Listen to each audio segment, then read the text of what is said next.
Voyant la foule, Jésus monta sur la montagne. Après qu'il se fut assis, ses disciples s'approchèrent de lui. Puis, ayant ouvert la bouche, il les enseigna. Heureux les pauvres en esprit, car le royaume des cieux est à eux. Heureux les affligés, car ils seront consolés. Heureux les débonnaires, car ils hériteront la terre. Heureux ceux qui ont faim et soif de la justice, car ils seront rassasiés. Heureux les miséricordieux, car ils obtiendront miséricorde. Heureux ceux qui ont le cœur pur, car ils verront Dieu. Heureux ceux qui procurent la paix, car ils seront appelés fils de Dieu. Heureux ceux qui sont persécutés pour la justice, car le royaume des cieux est à eux. Heureux serez-vous lorsqu'on vous outragera, qu'on vous persécutera et qu'on dira faussement de vous toutes sortes de mal à cause de moi. Réjouissez-vous et soyez dans l'allégresse, parce que votre récompense sera grande dans les cieux. Car c'est ainsi qu'on a persécuté les prophètes qui ont été avant vous. Vous êtes le sel de la terre. Mais si le sel perd sa saveur, avec quoi la lui rendra-t-on?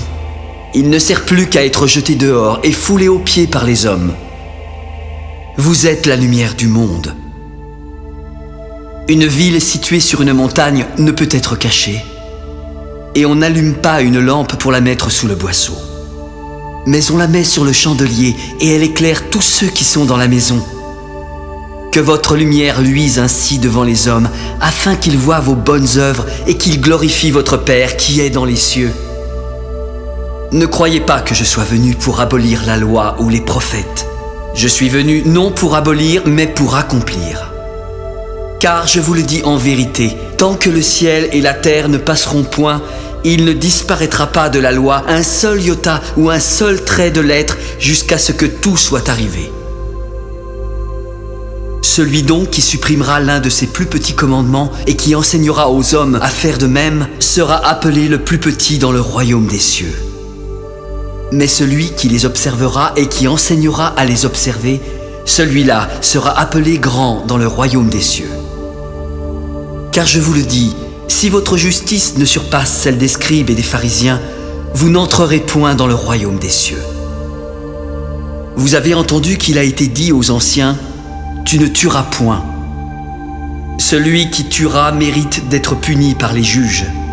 Mais moi, je vous dis que quiconque se met en colère contre son frère mérite d'être puni par les juges.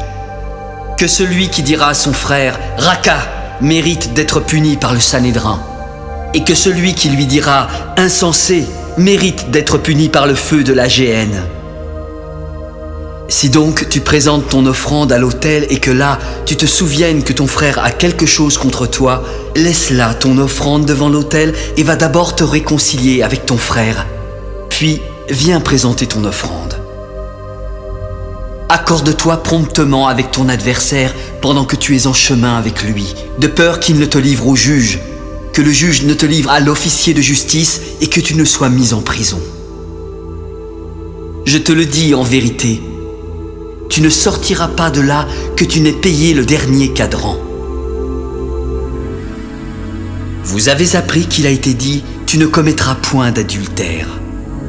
Mais moi, je vous dis que quiconque regarde une femme pour la convoiter a déjà commis un adultère avec elle dans son cœur.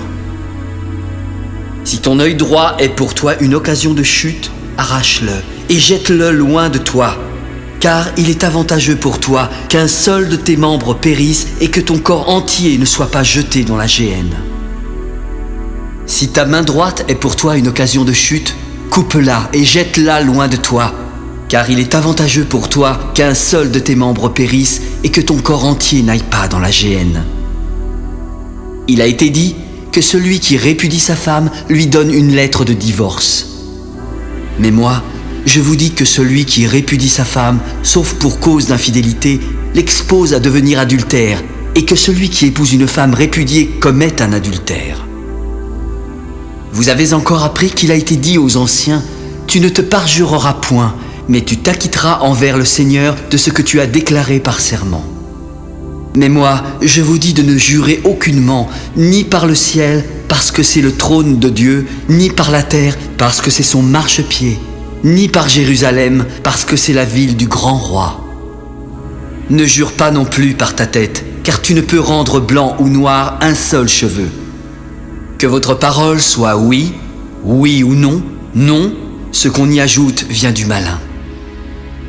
Vous avez appris qu'il a été dit « œil pour œil et dent pour dent ». Mais moi, je vous dis de ne pas résister aux méchants.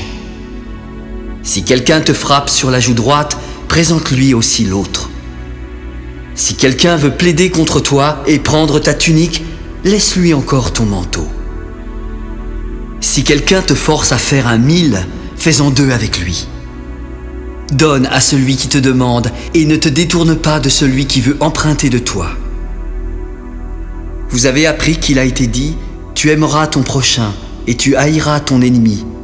Mais moi, je vous dis, aimez vos ennemis, bénissez ceux qui vous maudissent, faites du bien à ceux qui vous haïssent et priez pour ceux qui vous maltraitent et qui vous persécutent, afin que vous soyez fils de votre Père qui est dans les cieux. Car il fait lever son soleil sur les méchants et sur les bons, et il fait pleuvoir sur les justes et sur les injustes. Si vous aimez ceux qui vous aiment, quelle récompense méritez-vous? Les publicains aussi n'agissent-ils pas de même? Et si vous saluez seulement vos frères, que faites-vous d'extraordinaire? Les païens aussi n'agissent-ils pas de même? Soyez donc parfaits, comme votre Père céleste est parfait.